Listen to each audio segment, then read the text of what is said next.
नमस्कार दोस्तों, कैसे हैं आप सब लोग। स्वागत है आपका क्रैक जी के एग्ज़ाम पर। कंटिन्यू हम लोग संविधान की तैयारी कर रहे हैं। राज्यसभा, लोकसभा, राष्ट्रपति, उपराष्ट्रपति, जो भी बेसिक क्वेश्चन होते हैं भाग 1 से लेके भाग 5 तक सभी हम लोगों ने टॉपिक वाइज़ कवर कर लिया है। और भी मैं इसको और भी अनुच्छेद वाइज़ आपको आगे बढ़ा रहा हूँ।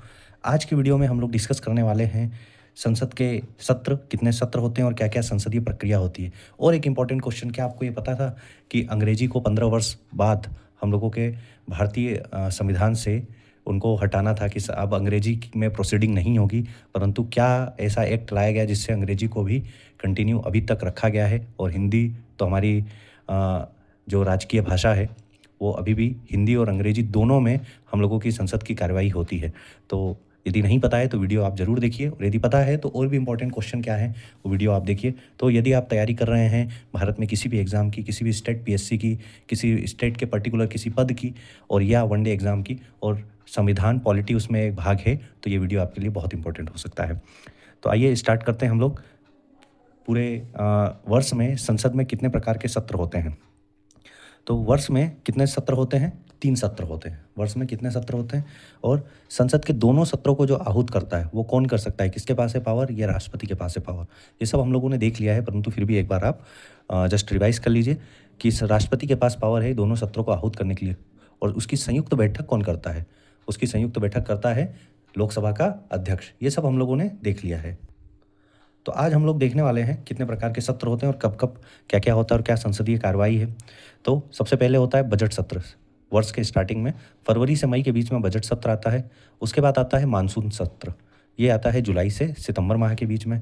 और उसके बाद होता है शीतकालीन सत्र, जो नवंबर से दिसंबर में होता है। तो मेनली होते हैं 3 सत्र। मिनिमम जो होते हैं एक वर्ष में 2 सत्र होने चाहिए, और दोनों सत्रों के बीच में कितने माह का गैप नहीं होना चाहिए? 6 माह का गैप नहीं होना चाहिए। ठीक है। तो अब जो सत्र, अब कुछ कुछ वर्ड्स हैं जो आप लोगों को डायरेक्ट भी क्वेश्चन में आता है कि इसका क्या मीनिंग होती है, क्या परिभाषा होती है, तो वो मैंने हाईलाइट कर रखा है, आप देख सकते हैं। सत्र किसे कहते हैं? तो पहली बैठक से अंतिम बैठक के बीच की अवधि को क्या कहते हैं? सत्र कहते हैं। ठीक है। अंतिम बैठक के बाद क्या आ जाता है? सत्रावसान आ जाता है। तो आप इस चीज़ को समझिएगा, सत्र मतलब पहली बैठक से लेकर अंतिम बैठक तक की अवधि को एक सत्र कहा जाता है।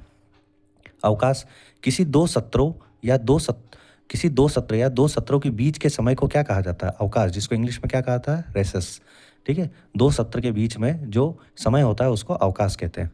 स्थगन, स्थगन कितने प्रकार का होता है और क्या-क्या होता है? अनिश्चित काल के लिए स्थगन, जिसको इंग्लिश में एडजर्नमेंट साइन डाई कहा जाता है। एडजॉर्नमेंट साइन डाई, अनिश्चित काल के लिए स्थगन होता है। ये करने वाला व्यक्ति कौन है? लोकसभा में और राज्यसभा का जो पीठासीन अधिकारी होता है, दैट मीन्स जो अध्यक्ष, लोकसभा का पीठासीन अधिकारी अध्यक्ष, उस समय यदि अध्यक्ष नहीं है तो उपाध्यक्ष, इसलिए पीठासीन बताया गया है। और राज्यसभा में भी जो राज्यसभा के सभापति या उपसभापति। ठीक है। अब देखिए यहाँ पर एक दिन में 2 बैठक होना है। एक होता है, समय आप देख लीजिए, फर्स्ट जो होता है वो 11 बजे से 1 बजे तक होता है, 2 घंटे का। फिर 1 से 2 लंच होता है, और सेकंड जो होता है वो 2 बजे से शाम के 6 बजे तक होता है।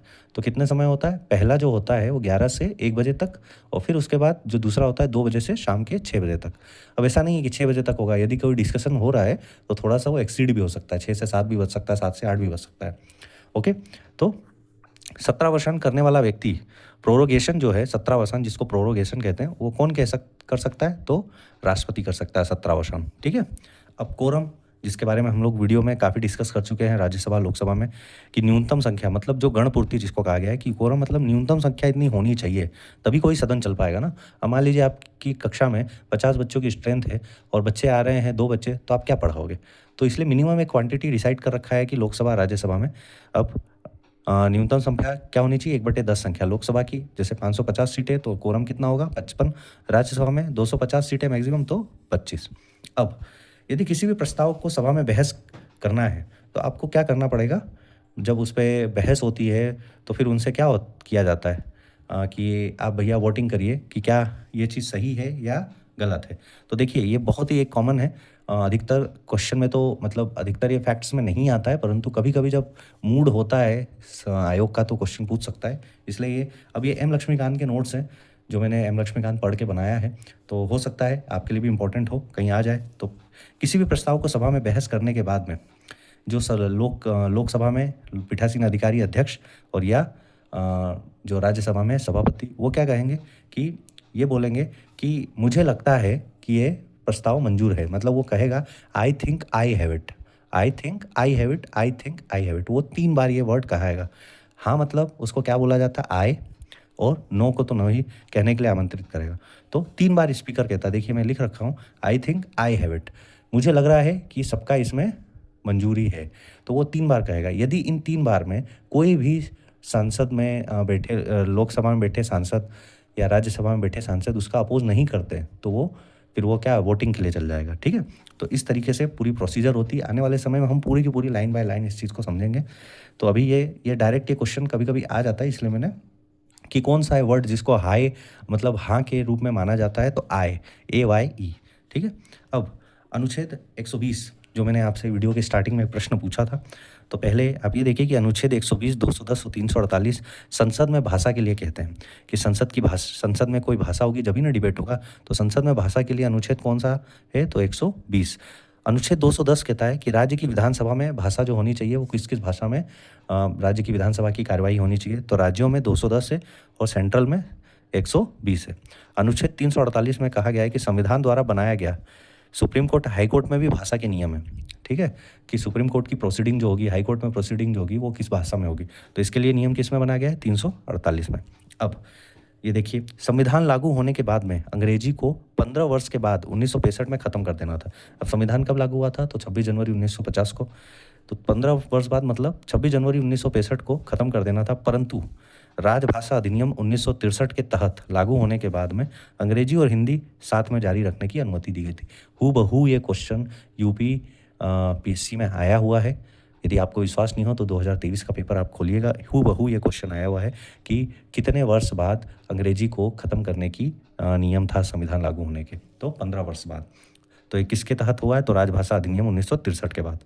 ठीक है, क्योंकि देखिए यूपी का मैं इसलिए बता पा रहा हूँ, मैंने सेंट्रल के भी एग्ज़ाम दिए हैं, यूपी का भी एग्ज़ाम दिया है, तो जो पेपर मैंने अभी प्रेजेंटली मैं यूपी PCS के प्री भी निकाल चुका हूँ, मेंस 1 बार 2 बार दिए हैं, बट लक बाय चांस अभी तक नहीं हुआ है। प्रेजेंट टाइम में मैं टीचर हूँ, इसलिए ये नोट्स मेरे बने हुए हैं, तैयारी मैं करता हूँ। UPSI भी मेरा निकल चुका था, परंतु मैं टीचिंग में कंफर्टेबल हूँ। तो ठीक है, अब मैं अपने बारे में इसलिए आपको इतना बता रहा हूँ क्योंकि ये नोट्स ये एक दिन के बैठक में नहीं बने हैं, कि ये काफ़ी दिनों की मेहनत है।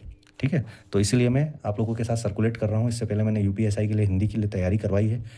यदि आपको हिंदी की भी कोई तैयारी करनी है तो आप कर सकते हैं। तो देखिए, अब इसका एक और चीज़ क्या है, अब कैबिनेट मंत्री और महान्यायवादी ये 2 लोग हैं जो संसद के दोनों सदन में भाग ले सकते हैं, परंतु वोट नहीं दे सकते हैं। वोट देने का अधिकार इनका नहीं है। कौन कौन 2 लोग हैं, कैबिनेट मंत्री, कोई भी कैबिनेट मंत्री।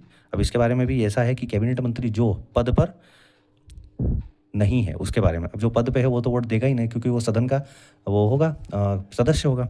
कैबिनेट मंत्री और महान्यायवादी दोनों सदन में भाग ले सकते हैं, परंतु वोट नहीं दे सकते हैं। अब मंत्री जो किसी भी सदन का सदस्य नहीं है, ऐसे भी मंत्री बनते हैं जो किसी भी सदन के सदस्य नहीं है, वो दोनों सदन की कार्यवाही में भाग ले सकता है, और उससे 6 महीने के अंदर किसी भी एक सदन का सदस्य बनना पड़ेगा। ये कल भी मैंने ये क्वेश्चन आप लोगों को बताया था कि वो मंत्री जो किसी भी सदन का सदस्य नहीं है, तो उसको 6 महीने के अंदर किसी भी एक सदन का सदस्य बनना पड़ेगा, जहाँ पे उपचुनाव होते हैं।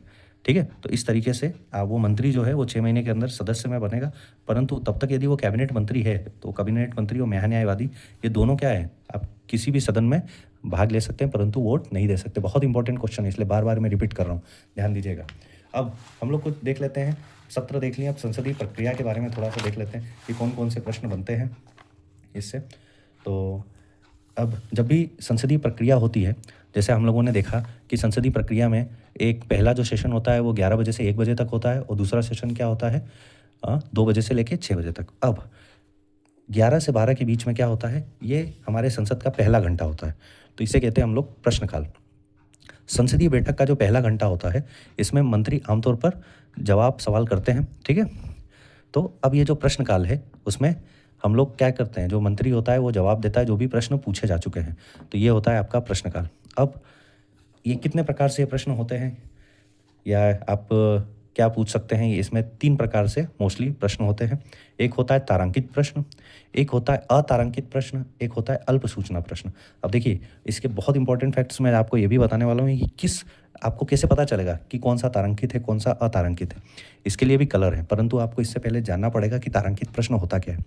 अब तारांकित प्रश्न वो होता है जिसका ओनली मौखिक उत्तर दिया जाए। अब जैसे मुंह से मैंने पूछ लिया आपने तारांकित प्रश्न किया, मैंने आपका मुँह से उत्तर दे दिया। तो इसमें आप पूरक प्रश्न भी पूछ सकते हो कि इससे ऊपर यदि आपको कोई ऑब्जेक्शन है और यदि आपको नहीं समझ में आता है तो आप उससे एक पर्टिकुलर कोई ऑब्जेक्शन वाला क्वेश्चन भी पूछ सकते हो। अब इसमें क्या है, ओनली मौखिक उत्तर दिया जाता है, तो भाई इसमें आप पूरक प्रश्न पूछ सकते हो, परंतु अतारांकित प्रश्न में लिखित उत्तर दिया जाता है। तो अब लिखित उत्तर देना होगा तो इसमें पूरक प्रश्न नहीं पूछा जाएगा, क्योंकि लिखित में देंगे तो एक दिन बाद जाएगा, तो पूरक प्रश्न का मतलब ही नहीं होता है। ठीक है, तो क्या समझ में आया? तारांकित प्रश्न में मौखिक उत्तर दिया जाता है, इसलिए पूरक प्रश्न पूछ सकते हैं। अतारांकित प्रश्न में लिखित उत्तर दिया जाता है, तो मौखिक प्रश्न पूरक प्रश्न नहीं पूछ सकते हैं। ओके। अल्प सूचना प्रश्न। अल्प सूचना जैसे नाम से ही आपको पता चल रहा है, कम सूचना, तो कम समय की सूचना, तो 10 दिन से कम समय का नोटिस देकर पूछा जाता है और इसका जो उत्तर होता है वो ओनली मौखिक ही दिया जाता है। देखिए, ये जो भी हाईलाइटेड है ये इंपॉर्टेंट है, इसको आप ध्यान रखिएगा कि तारांकित प्रश्न में मौखिक उत्तर दिया जाता है, पूरक प्रश्न पूछा जा सकता है। अतारांकित प्रश्न में लिखित उत्तर दिया जाता है, पूरक प्रश्न नहीं पूछा जा सकता है। अल्प सूचना वाले प्रश्न में 10 दिन के से कम समय का नोटिस देकर पूछा जाता है और उत्तर मौखिक दिया जाता है। ओके। अब तारांकित प्रश्नों की सूची का रंग, अब जो लिफाफा होता है या सूची होती है, मेनली जो लिफाफा होता है इसको आप इस तरीके से समझिए, किस लिफाफे में कौन सा, अब जो भाई कैबिनेट मंत्री है यदि वो सदन में खड़ा है तो उसको कैसे पता चलेगा कि ये तारांकित है कि अतारांकित है? तो वो क्या है, उसके पास लिफाफे होते हैं, उस कलर्स में वो क्वेश्चन निकालता है और उसको डिसाइड करता है कि ये तारांकित है अतारांकित। यदि वो हरा लिफाफा है मतलब वो तारांकित प्रश्नों का लिफाफा है, यदि वो सफ़ेद है तो अतारांकित प्रश्नों का है। देखिए, एक कलर भी आता है, तो आप इस चीज़ को बिल्कुल भी निगलेक्ट मत करिएगा। हरा लिफाफा है तो ये तारांकित प्रश्न है, सफ़ेद लिफाफा है अतारांकित प्रश्न है, हल्का गुलाबी है तो वो अल्प सूचना वाला है, और गैर सरकारी सदस्य जो पीला है, जैसे आप लोगों ने यदि संसद विजिट किया होगा किसी ने भी, तो उसमें ऊपर जो होते हैं वो लोग नॉर्मल जो होते हैं, मीडिया के होते हैं या और भी गैर सरकारी सदस्य होते हैं, वो लोग भी रहते हैं, वो भी प्रश्न पूछते हैं। तो उसका जो सदस्य का प्रश्न का जो रंग होता है वो कैसा होता है? पीला रंग का होता है। तो ये देखिए, ये आपको नॉर्मली लूसेंट या किसी जो नोट्स हैं या जो मार्केट में छोटे मोटे मिलते हैं इसमें नहीं मिलेगा, ये आपको मिलेगा एम लक्ष्मीकांत में। एम लक्ष्मीकांत, जैसा कि आप सबको पता है कि पॉलिटी और कॉन्स्टिट्यूशन के लिए, भारतीय राज्य व्यवस्था के लिए जो सबसे मेन आता है, जो यूपीएससी के लोग तैयारी करते हैं, पीसीएस के लोग तैयारी, बहुत डेप्थ होता है। और आजकल किसी भी एग्ज़ाम में आप ये मत सोचिए कि ओनली सरफेस वाला क्वेश्चन आएगा, हर एग्ज़ाम अपने एक लेवल को एक नेक्स्ट जनरेशन के लिए बीट करते जा रहा है। हर पेपर अपना जो नेक्स्ट पेपर आ रहा है उसका एक बेंचमार्क सेट कर रहा है, तो इसलिए एकदम तैयारी आप रखिए। तो 11 से 12 क्या हुआ? प्रश्नकाल। अब 12 से 1 जो होता है वो उसको शून्यकाल कहा जाता है। ये प्रश्नकाल के ठीक बाद वाला घंटा होता है जो 12 से 1 के बीच में होता है। 1 से लेके 2 के बीच का जैसे जो है वो कोई डिसाइडेड नहीं है। नॉर्मली वो लंच माना जाता है, परंतु इसके बारे में कुछ लिखा नहीं है। अब शून्यकाल के बारे में नियमों में कोई उल्लेख नहीं है, ठीक है? ये एक भारतीय नवाचार है। शून्यकाल का जो नाम ही है, ये एक भारतीय नवाचार का एग्जाम्पल है। इसका कोई भी संविधान में ऐसा कोई उल्लेख नहीं है कि शून्यकाल होता है कि नहीं है। प्रश्नकाल है, परंतु शून्यकाल नहीं है। तो शून्यकाल क्या है? प्रश्नकाल के ठीक बाद वाला घंटा, मतलब 12 से 1। नियमों में उल्लेख नहीं है, लागू कब से? 1962 से। ठीक है, तो ये चीज़ें आप ध्यान रखिएगा। एक और चीज़ होता है लेम डक सेशन। ये लेम डक सेशन पिछले वाले में नोट्स में मैं आपको थोड़ा सा कवर करना भुला गया, क्योंकि नोट्स में ये पीछे लिखा हुआ है।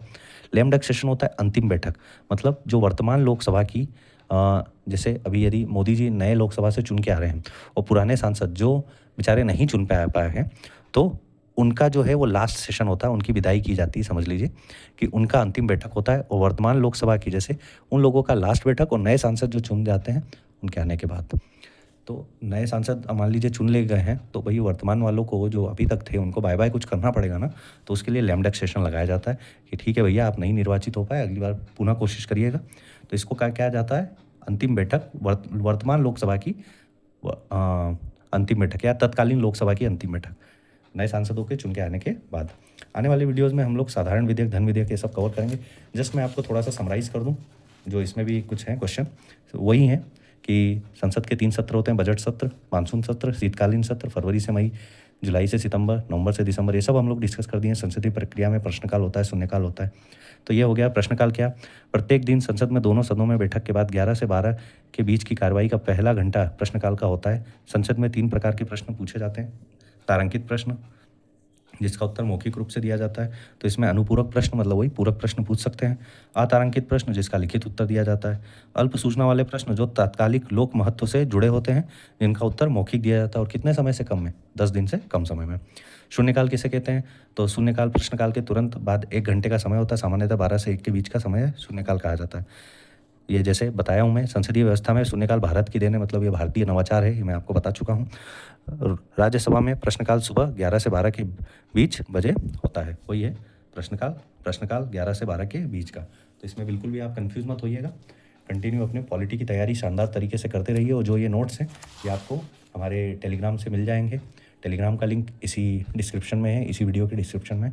तो तैयारी करते रहिए, जुड़े रहिए क्रैक जीके एग्ज़ाम से। और यदि कोई सजेशन है तो वीडियो में ज़रूर कमेंट करिए, और वीडियो का कंटेंट अच्छा लगता है तो प्लीज़ लाइक करें, सब्सक्राइब करें और शेयर करें अपने दोस्तों के साथ, उनको भी फ़ायदा मिलेगा। तो तब तक के लिए नमस्कार, जय हिंद।